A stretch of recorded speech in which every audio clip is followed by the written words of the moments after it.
नियोजित शिक्षकों को मांगों को लेकर जिस तरह आंदोलन चल रहा था, कल माननीय मुख्यमंत्री जी ने पूरे महागठबंधन घटक दलों के साथ बैठक करके एक सकारात्मक निर्णय उन्होंने लिया है। लगातार मुख्यमंत्री जी प्रयास कर रहे हैं इस बिहार के लिए, संविदा कर्मियों के लिए, नियोजित शिक्षकों के लिए।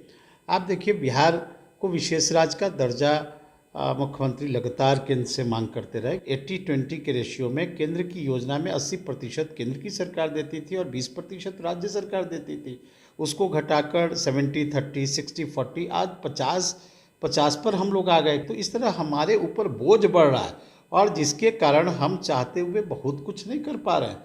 केंद्र का कोई सहयोग बिहार के प्रति नहीं है। किसी तरह से हम सभी लोगों का हम लोग ख्याल रख रहे हैं, लेकिन केंद्र का कोई सहयोग नहीं है। और केंद्र का सहयोग अगर हो तो ममता दीदी हों, आशा दीदी हों, सब लोगों का समायोजन होगा। नमस्कार, आप देख रहे हैं लाइव बिहार में हूं आपके साथ असलम अब्बास। बिहार में नियोजित और संविदा कर्मी को लेकर कितना धरना और प्रदर्शन, कितना राजनीति हो रहा है वो लगातार आप सुनते रहते होंगे। खास करके शिक्षक का मामला था तो शिक्षक के बहाली को लेकर, नियोजन को लेकर मुख्यमंत्री नीतीश कुमार ने महागठबंधन के सभी नेताओं के साथ बैठक करके सकारात्मक पॉजिटिव संकेत दिए हैं। लेकिन अब सबसे बड़ा सवाल है, क्या आशा कर्मी जो लाखों की संख्या में सड़क पर उतरे थे, ममता दीदी या इसके अलावा रसोईया के साथ साथ बहुत सारे विभाग हैं जहां आज भी लोग संविदा पर कार्यरत हैं, वो लोग भी अपने वेतनमान राजकर्मी का मांग कर रहे हैं, जो लगातार आंदोलन भी कर रहे हैं और चुनावी माहौल भी है। क्या बिहार सरकार, क्या नीतीश कुमार की सरकार उन सभी लोगों को भी राजकर्मी का दर्जा दे पाएगी? इन्हीं मुद्दों पर, इन्हीं सवालों पर आज हमारे साथ बातचीत करने के लिए मंजीत कुमार सिंह मौजूद हैं, जदयू के प्रवक्ता हैं। हम इनसे जानेंगे क्या कुछ होने वाला है। तो सबसे पहले स्वागत है आपका। धन्यवाद। बहुत सारे जो नियोजित संविदा कर्मी हैं, शिक्षक को छोड़ दीजिए, आशा कर्मी हो, ममता दीदी हो या फिर दूसरे विभाग में मिड डे मील रसोईया हो, इन लोग के लिए क्या सरकार करने वाली है? देखिए, 17 वर्षों में नीतीश कुमार जी ने बिहार के विकास के लिए बहुत कुछ किया है और बिहार को विकास के मुख्य धारा से उन्होंने जोड़ने का काम किया है। उसमें कई विभागों में संविदा की बहाली आदरणीय नीतीश कुमार ने ही की है और नियोजित शिक्षकों को मांगों को लेकर जिस तरह आंदोलन चल रहा था, कल माननीय मुख्यमंत्री जी ने पूरे महागठबंधन घटक दलों के साथ बैठक करके एक सकारात्मक निर्णय उन्होंने लिया है, जिसकी घोषणा होना बाकी है। तो लगातार मुख्यमंत्री जी प्रयास कर रहे हैं इस बिहार के लिए, संविदा कर्मियों के लिए, नियोजित शिक्षकों के लिए। आप देखिए, बिहार को विशेष राज्य का दर्जा मुख्यमंत्री लगातार केंद्र से मांग करते रहे कि बिहार एक पिछड़ा हुआ राज्य है, गरीब राज्य है, बिहार को स्पेशल स्टेटस का दर्जा मिलना चाहिए। और जिस तरह से लगातार केंद्र की सरकार राज्य अंश के पैसे में कटौती कर रही है, उससे बिहार पर अतिरिक्त बोझ भी पड़ रहा है। राजकर्मी पे बोलिए, वेतनमान पे बोलिए। नहीं, मैं वही कह रहा हूँ, इसी से जुड़े हुए चीज़ हैं कि बिहार को स्पेशल स्टेटस का दर्जा मिलना चाहिए। बिहार लगातार अपने संसाधनों से बिहार विकास कर रहा है। पहले आप देख लीजिए, 80-20 के रेशियो में केंद्र की योजना में 80% केंद्र की सरकार देती थी और 20% राज्य सरकार देती थी। उसको घटाकर 70-30, 60-40, आज 50-50 पर हम लोग आ गए। केंद्र की योजनाएं केंद्र सरकार घोषणा कर देती है, लेकिन उस योजना में 50% राज्य को भी अपना पैसा देना पड़ता है और केंद्र भी 50% देती है। तो इस तरह हमारे ऊपर बोझ बढ़ रहा है और जिसके कारण हम चाहते हुए बहुत कुछ नहीं कर पा रहे हैं।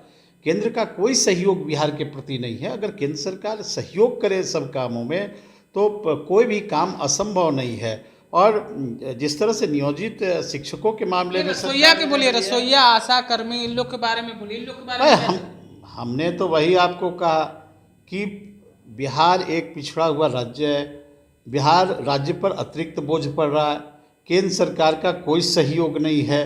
बिहार अपने संसाधनों से बिहार विकास के मार्ग बिहार आगे जा रहा है और हम जैसे नियोजित शिक्षकों के मामले में हम लोगों ने निर्णय लिया और केंद्र सरकार जो समग्र शिक्षा योजना में 60% वेतन मद में जो केंद्र की सरकार शिक्षकों को देती है, राज्य को पैसा देती है, वो भी 4 महीना से केंद्र की सरकार नहीं दे रही है। हम अपने केंद्रांश और राज्यांश मिलकर हम शिक्षकों का बकाया वेतन का भुगतान कर रहे हैं। बिहार किसी तरह से हम सभी लोगों का हम लोग ख्याल रख रहे हैं, लेकिन केंद्र का कोई सहयोग नहीं है। और केंद्र का सहयोग अगर हो तो ममता दीदी हों, आशा दीदी हों, सब लोगों का समायोजन होगा। सबके ऊपर केंद्र का भी ख्याल होना चाहिए। नीतीश कुमार जी सबका ख्याल रखते हैं और आगे भी इन लोगों के बारे में सरकार निश्चित रूप से विचार करेगी। लगातार वो लोग बोल रहे हैं कि नीतीश कुमार महिलाओं के लिए कहते हैं कि महिलाओं के लिए हम काम कर रहे हैं, आधी आबादी के लिए काम कर रहे हैं। ममता दीदी को इतना दिन से लगातार कह रही है कि हमको वेतनमान दीजिए। रसोईया मिड डे मील जो बनाती है स्कूलों में, आशा कर्मी सड़क पर आती है तो पिटवाते हैं आप लोग, लाठीचार्ज करवाते हैं। कब उनको वेतनमान दीजिएगा ये बताइए। अरे देखिए, महिला सशक्तिकरण के बारे में दूसरा विपक्षी दल क्या बोल सकता है।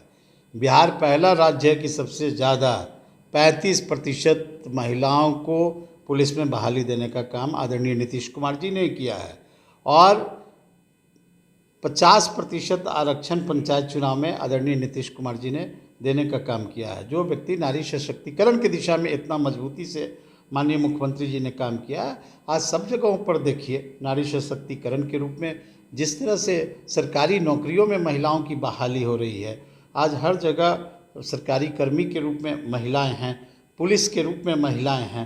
तो नारियों को तो सशक्तिकरण, पूरी शक्ति और अधिकार देने का काम नीतीश कुमार जी ने किया है। और जो बचे हुए भी काम हैं, जो मांग चल रही हैं, उन पर भी सरकार विचार करेगी और उनके भी आने वाले दिनों में मांग पूरा किया जाएगा। तो क्या आपको लगता है कि जितने भी लोग संविदा पर बहाल कर्मचारी हैं, खास करके जो महिलाएं हैं, उन सबको राजकर्मी का दर्जा मिल जाएगा? देखिए, अभी यह कहना कठिन है और सरकार को हर विषयों पर विचार विमर्श कर हर पहलुओं पर निर्णय सरकार लेती है। समय आएगा तो सरकार उस पर भी विचार करेगी। तो बिल्कुल अभी आप सुन रहे थे किस तरीके से बोल रहे थे मनजीत कुमार सिंह जी की विचार किया जा सकता है, बोलना जल्दबाजी होगा। लेकिन आप समझ लीजिए, महिलाओं के लिए दावा करने वाली नीतीश सरकार, महिलाओं के विकास का, जैसा कि अभी मनजीत जी भी बोल रहे थे कि महिलाओं के लिए कितना कुछ नीतीश सरकार ने काम किया है, लेकिन आज भी इनको अपने वेतन के लिए जो इनको कमीशन दिया जाता है 1000, 2000, 1500, आप समझ सकते हैं इस महंगाई के दौर में क्या इनके पास मिलता होगा, क्या कुछ नहीं होता। विरोध प्रदर्शन पर लाठीचार्ज हो जाती है, सड़कों से भगाया जाता है। आप आम दिनों में देखते हैं, सुनते हैं। फिलहाल आप मंजीत जी की बातों को सुन रहे थे, विचार किया जा रहा है, शायद हो जाए चुनाव से पहले, ऐसा उम्मीद कीजिए। जिस तरीके से शिक्षक बहाली को लेकर सरकार ने सकारात्मक रुख अपनाया है, शायद दूसरे संविदा कर्मियों के लिए भी सरकार सकारात्मक रुख अपनाएगी। आप अपनी राय हमें जरूर पहुंचाइएगा। दूसरी खबर के लिए बने रहिए लाइव बिहार के साथ। आपका बहुत बहुत शुक्रिया। लाइव बिहार YouTube पर सब्सक्राइब और Facebook पर लाइक जरूर करें।